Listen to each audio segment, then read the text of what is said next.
Bismillahirrahmanirrahim. Cukup dua saja yang kita fokuskan. Ada amalan malam, ada amalan siang. Ini yang dituntun oleh Rasulullah. Tuntunan Rasulullah ya, saat Ramadan. Ada amalan malam, ada amalan siang.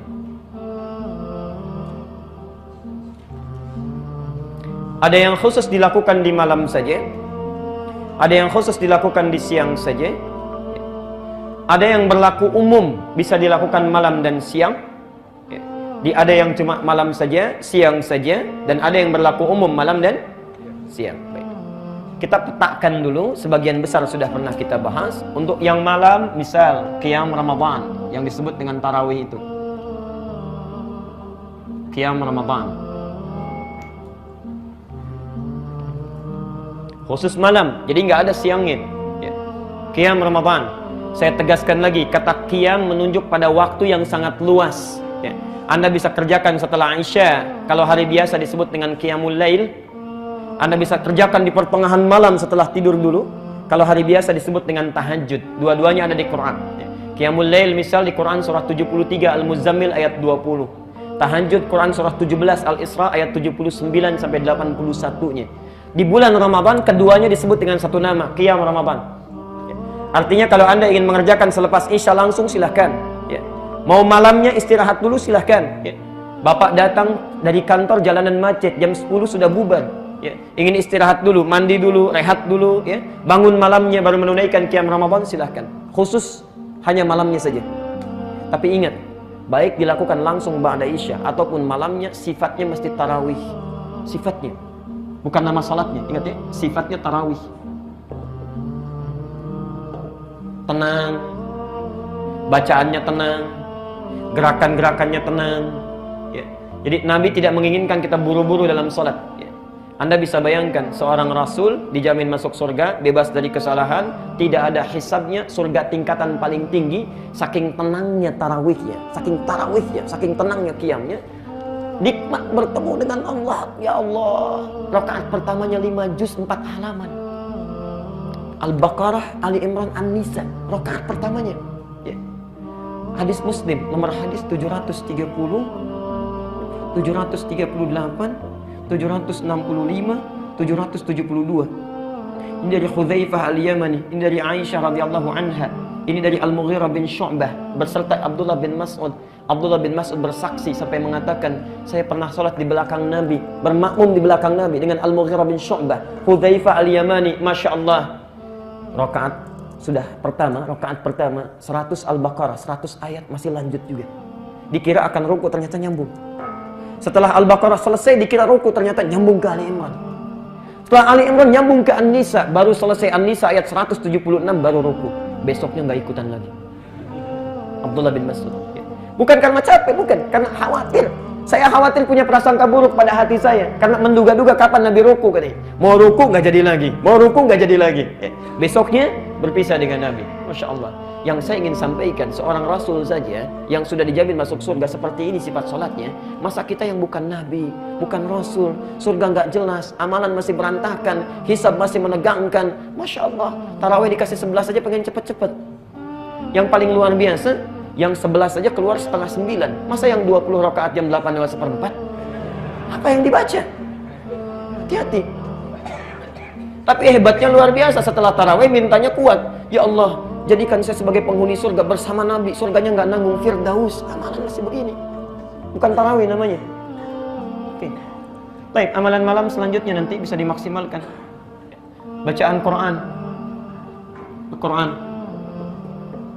Sudah pernah kita bahas, jadi saya percepat ya. Maksud saya pulang dari sini, nanti saya sarankan beli buku khusus ya. Beli buku khusus. Buku catatan saja, nanti untuk memetakan amalan-amalan ini. Nanti sekian banyak ini kita prioritaskan. Yang ketiga, banyak beristighfar di waktu sahar. Saat sahar. Waktunya disebut sahar, aktivitasnya disebut sahur. Ini materi terakhir saat kita bertemu ya. Di saat sahur itu kenapa disebut dengan sahur? Maksud dari Nabi jangan terlalu awal makannya. lakukan di waktu sahar, 25 menit, 30 menit sebelum fajar tiba. Kalau subuh jam 4.30 misalnya, 4.30, maka antum silahkan makan sahur jam 4. Ya. Tapi jangan lupa, sekarang kita kan ingin ikuti sunnah Nabi nih. Ya. Bukan sekedar beramal saja. Selesai makan, paling kan 15 menit, makan selesai. Ya. Anda masih punya waktu 15 menit menjelang fajar. Isi dengan istighfar. Itu perintah Quran. Perintah Quran. Ahli surga itu sebelum datang fajar, di waktu sahar, Quran surah 51 ayat 18. Wabil asharihum yastaghfirun. Mereka manfaatkan waktu ini untuk beristighfar bersama keluarganya. Allah, tidak ada yang paling indah ketika selesai sahur, masing-masing mengoreksi diri, beristighfar kepada Allah. Setelah selesai berangkat sama-sama ke masjid, itu indah rasanya. Gak percaya silahkan praktekkan. Ya. Ini amalan malam. Baik. Amalan siang. Puasa tentunya. Sedekah termasuk di malam juga, tidak tersebutkan tadi. Bacaan Quran masih ada.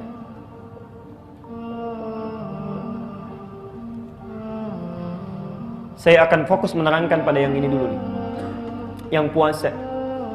Karena kemarin kita berhenti saat sahur, puasanya belum, ya. Saya mau terangkan ini. Catat dulu hadisnya supaya ada gambaran atau referensi yang jelas pijakan kita. Ya.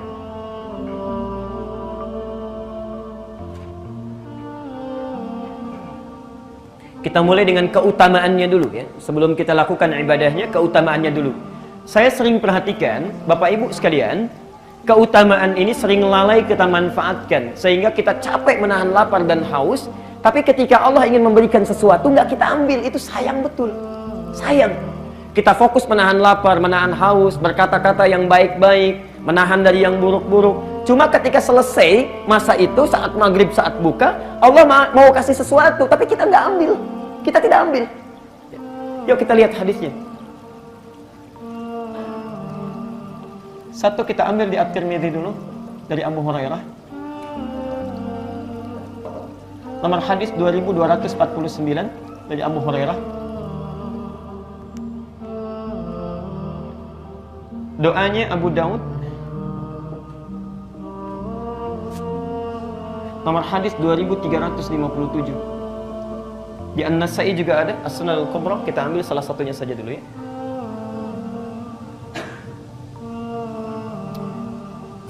Saya mau mulai yang ini dulu. Abu Daud nomor hadis 2357. Antum saat berpuasa selesai di waktu maghrib kan berdoa ya? Apa doanya? Ya?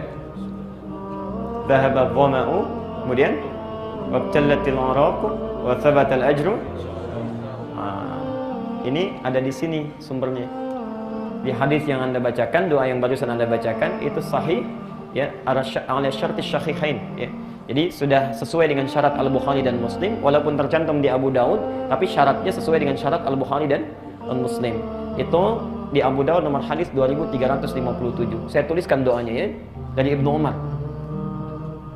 Karena Rasulullah sallallahu alaihi wasallam idza aftara, adalah kebiasaan, perhatikan, adalah kebiasaan.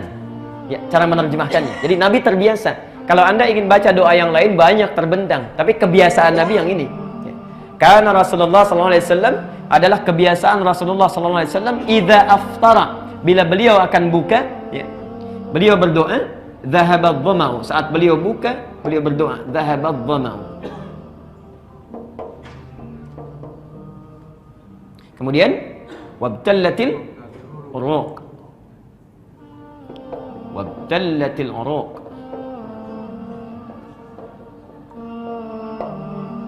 Yang terakhir, ini poin pentingnya. Wa thabatal ajru insyaallah.